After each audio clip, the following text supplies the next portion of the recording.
Welcome to this episode of Fun with Maps. I'm your host Dan Hanson, and we've got a pretty good two-part episode today. First, we're going to look at a geographic entity that plays into today's map. It's an estuary. Do you remember what an estuary is? We'll take a look at that.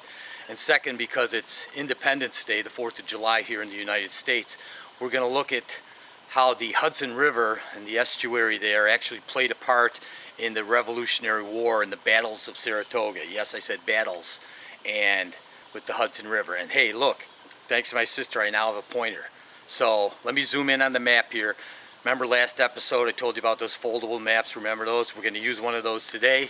And let's take a look at the Hudson River in New York State in the United States and talk about estuaries. Okay, so here's a map of the state of New York. I don't know how good you can see it on the video, but this is this whole state. We're going to be looking at the eastern part here, the Adirondacks flowing down into the Hudson Valley, and then into New York City, Manhattan, a lot of those familiar places. So the Hudson River, it's a 315-mile long river. It flows from north to south. Here's the Adirondacks. The river originates in the Adirondacks, okay, and flows southward through the Hudson Valley, okay.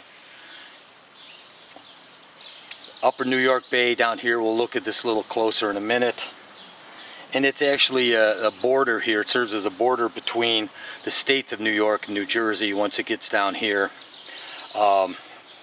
Up here further north, the Hudson River will serve as a local boundary between several New York counties. So as we come through here, there's Kingston and various places.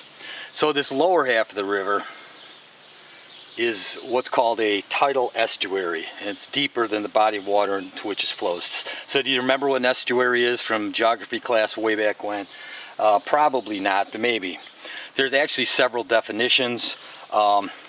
Basically, an estuary is partially enclosed coastal body of brackish water with one or more rivers or streams flowing into it, and with a free connection to the open sea.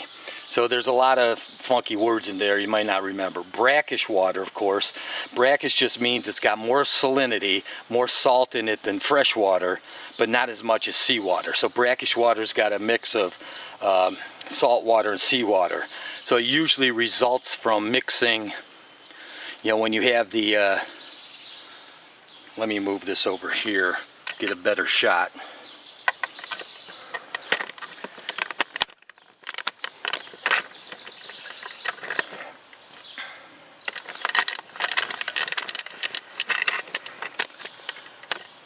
Here's a little pig. Here's Long Island Sound. Here's the Atlantic Ocean. Upper New York Bay. Here's the Hudson River coming down, okay? Yonkers, the Bronx, Manhattan, all this stuff, and it empties here.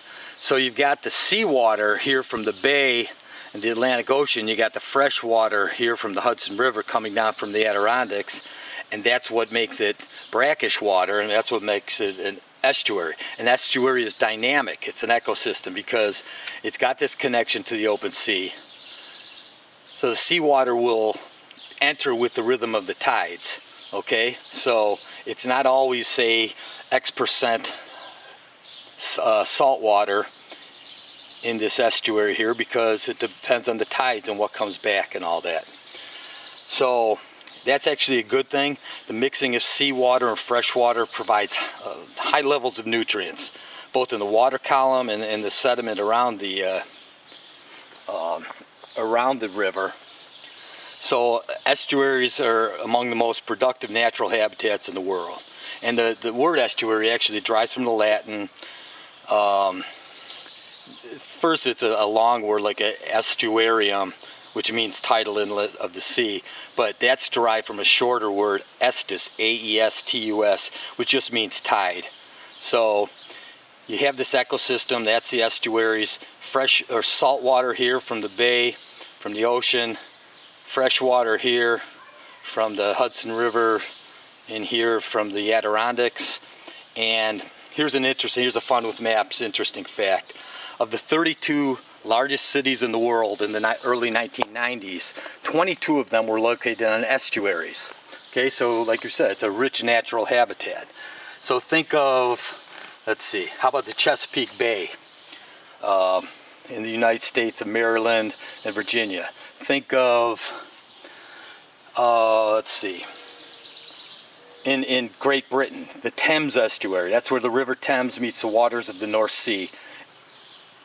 Here in the U.S., besides Chesapeake Bay, think of Puget Sound in the Pacific Northwest. Now, sound is another one of those geographical terms you probably haven't heard for a while. A sound is just a coastal waterway that connects in two or more places to one or more bodies of water. So, Puget Sound up in the Pacific Northwest. It's sound, also an estuary. San Francisco Bay, that's a shallow estuary.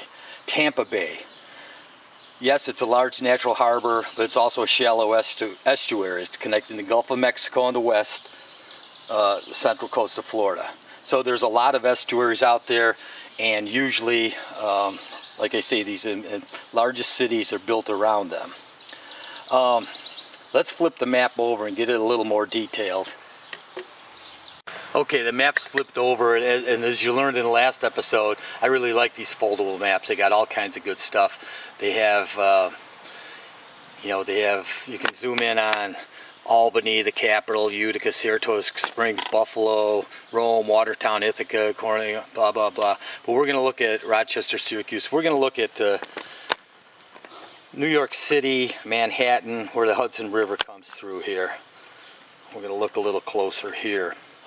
In fact, we're going to start, so here we've got Hudson River, okay, it's coming down, Fort Lee, Manhattan, here's the upper New York Bay where it empties out, okay, right in here is the Statue of Liberty and Ellis Island. Also over here, separating Manhattan, and as you can see, this Hudson River, this side is New York, this side is New Jersey, okay? So we have Hudson River separating that. It's got a partner waterway here, the East River, okay? It too is a saltwater tidal estuary. It's actually not a river, despite its name. So it connects upper New York Bay here. Okay, here's the East River.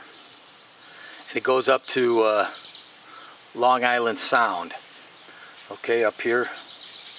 So it'll separate, the East River will separate, say, Queens and the Bronx. Okay, here's the Bronx, here's Queens. That's all on Long Island. It will separate, of course, Manhattan from Brooklyn and all in here. That's the East River. So here's the East River on one side of Manhattan. On the east side, because its connection to Long Island Sound, the East River was once called the Sound River, also known as Sound River. So here's the Long Island Sound, here's the East River coming through Brooklyn, Queens, Bronx, Manhattan, Staten Island, like I say, Coney Island, this is Jamaica Bay, it's Kennedy Airport, LaGuardia Airport up here. You know, you've probably seen a lot of maps of New York, but here's the East River, but its partners, what we're looking at today, is this Hudson River. So we're going to take a little deeper look at the Hudson River, the battles of Saratoga during the Revolutionary War, and basically this river was named for an Englishman, Henry Hudson, who was sailing for the Dutch East India Company. Let's take a closer look at the Hudson River. As we get into the Hudson River here, so here's the Hudson River Basin. Okay. Up here, here's the Adirondack Mountains.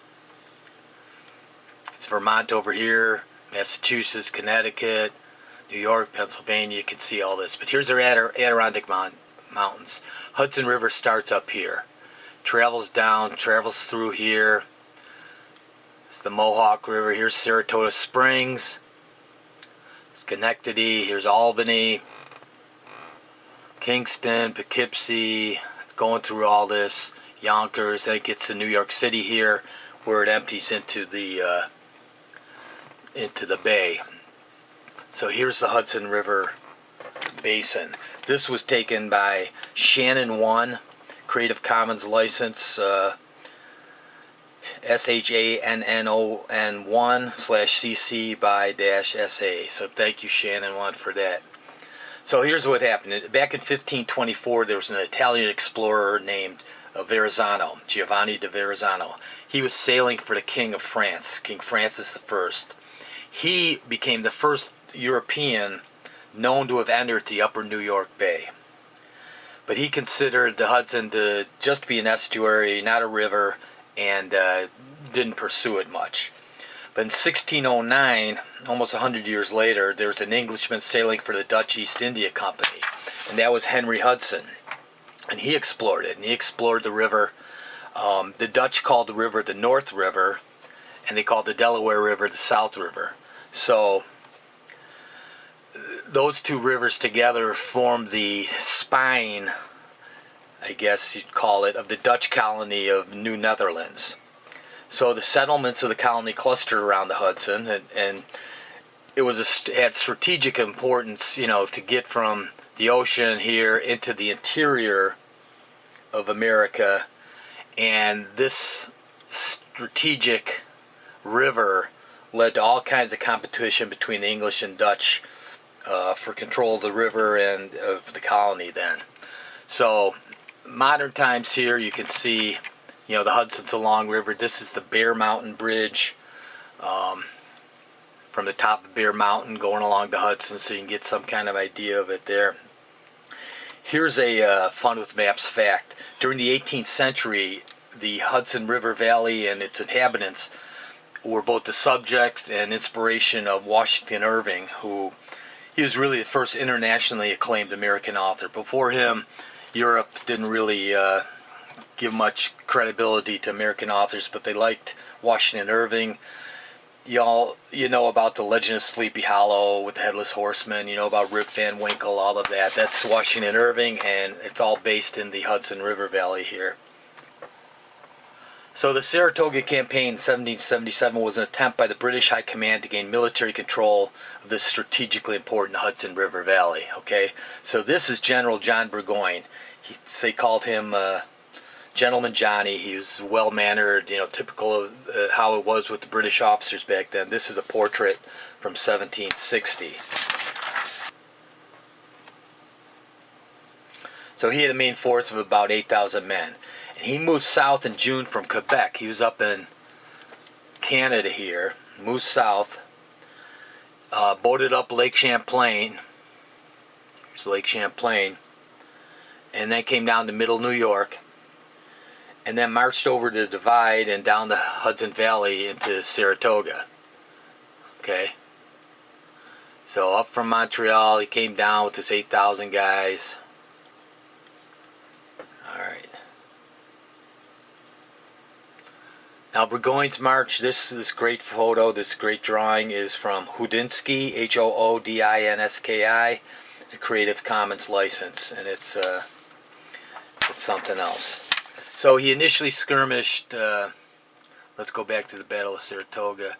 He initially skirmished there with the Patriot defenders, and there were mixed results. The idea was to divide New England from the southern colonies. So have a line there so the south and then the southern colonies in New England could not connect. It started well, but there were logistical problems. He had a few tactical victories over the Continental Army. Was led by General Horatio Gates. And September 19th was the Battle of Freeman's Farm, but they had a lot of casualties. Here's a fun with maps fact. Benedict Arnold, we all know the traitorous Benedict Arnold, when he was with the Continental Army, he anticipated one of Burgoyne's maneuvers. So he put a lot of his forces, he moved them in his way. And this was at Freeman's Farm. And Burgoyne did gain control of Freeman's Farm, but there are a lot of casualties. So Burgoyne kept waiting for reinforcements from New York City, but it actually was the Patriot reinforcements that came, and the size of the American army was swelling. So, you know the story about Benedict Arnold from there. There's some disputes with the American camp. Horatio Gates stripped Benedict Arnold of his command, and we had all the traitorous stuff. So that's for another story. So Burgoyne made some gains, but on October 7th, the Battle of Bemis Heights, he lost and had to retreat.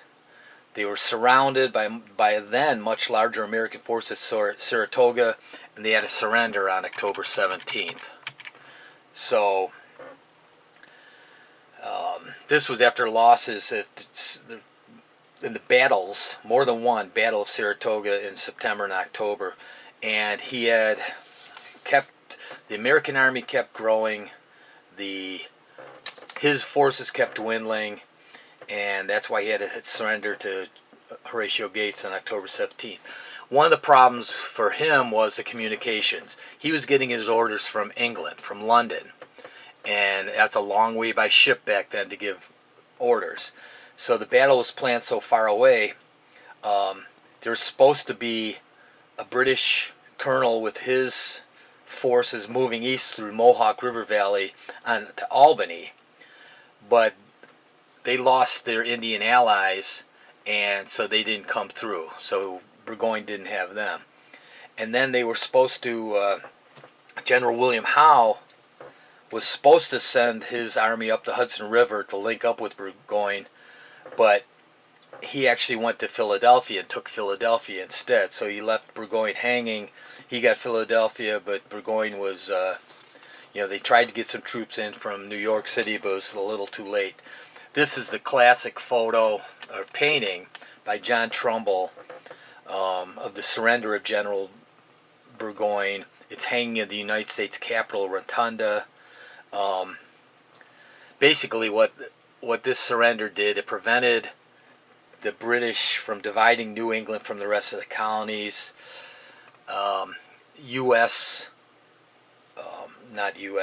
American General Horatio Gates refused to take the sword offered by General Burgoyne, but he treating him as a gentleman and invited him into his tent.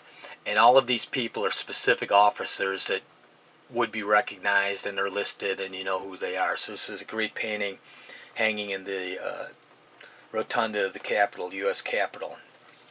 This was with the surrender of Burgoyne's army, it was a tremendous morale boost, but more importantly, this is what convinced France to invest in the United States. They started to openly provide money and soldiers and munitions, and they started fighting a naval war worldwide against Britain. So historian Edmund Morgan argued it was a great turning point of the war because it won for Americans the foreign assistance, which was the last element needed for victory. So, when you study the Revolutionary War, you'll see so many familiar places. It was over 240 years ago, but so much has remained the same, especially the map. So here's a fun with maps fact. The Battle of Saratoga was actually in the Brady Bunch, an episode of the Brady Bunch TV show. It was entitled "Everyone Can't Be George Washington." It was aired in 1972. So Peter, the middle son, was assigned the part of Benedict Arnold in a school play about the Revolution. His teacher, Miss Bailey, incorrectly speaks about the Battle of Saratoga, how Benedict Arnold was wounded there. And of course, as we've just seen, there was no one Battle of Saratoga. There were battles of... there was no single Battle of Saratoga. She also didn't mention that Benedict Arnold was wounded during the assault on Quebec City in the same leg. So that's a fun with maps fact. Now there's some great public domain pictures out there. I want to show you a few before we wrap this up. This is to give you some kind of perspective. This is from 1854. So here's Lake Ontario, here's Lake Erie, here's the state of New York, New Jersey, Massachusetts. Here you see the Hudson River coming down. It's a great, it's showing the water railroad lines of New York in 1854. This is a really good drawing, I think. You can see, Here's the mouth in yellow. Here's the mouth of the Hudson River. This is New Jersey here. This is New York, Staten Island, Manhattan, all of that. This is from Quasi-Palm, Creative Commons license. So thank you, Quasi-Palm. There's the mouth of the Hudson. You can see here's the East River going into Long Island. Here's the upper New York Bay. Here's the bay, and here's the Atlantic Ocean, Jamaica Bay, the airports. It's a pretty good map there. We have, this is from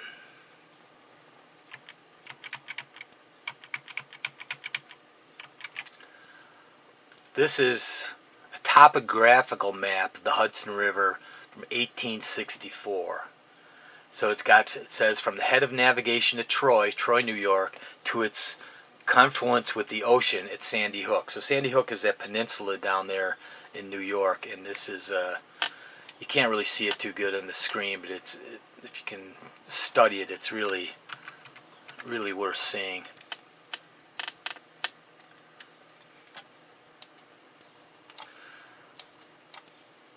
So that's all the Hudson in there coming down. A great map from 1864.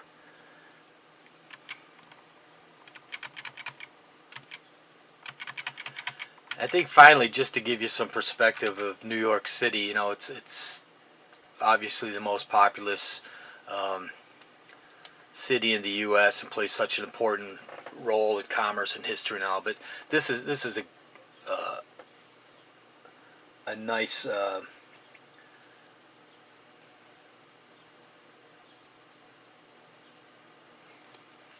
this is a nice map. So you can see here's the Hudson River, goes into the upper New York Bay. Here's the lower New York Bay. Here's the Atlantic Ocean. Here on the other side of Manhattan is the East River, still there, going into Long Island Sound.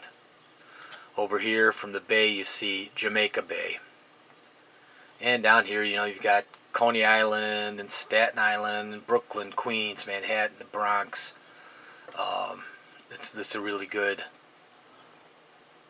map showing the Hudson, East River surrounding Manhattan. So it's a fascinating map, fascinating area. I believe this is by Beyond My Ken, Creative Commons license. So it's really well done, and we thank them for that. So some really interesting maps of the area. Maybe someday in an episode of Fun with Maps we'll zoom in on the boroughs of New York a little more. So no matter where you are in the world, maps of cities and towns and nations are extremely important in battles and wars to generals and soldiers and all that. You guys got a taste of that today with the Battle of Saratoga. I hope you also enjoyed the refresher look at estuaries. A lot of these words, they make sense. You know, we started with peninsula, we've covered sounds and estuaries and peninsulas and all kinds of things. Stuff we probably haven't thought of since geography class in grade school. So I hope you enjoyed that. Come back next time to the next episode of Fun with Maps. I'm your host, Dan Hanson, and we'll see you next time.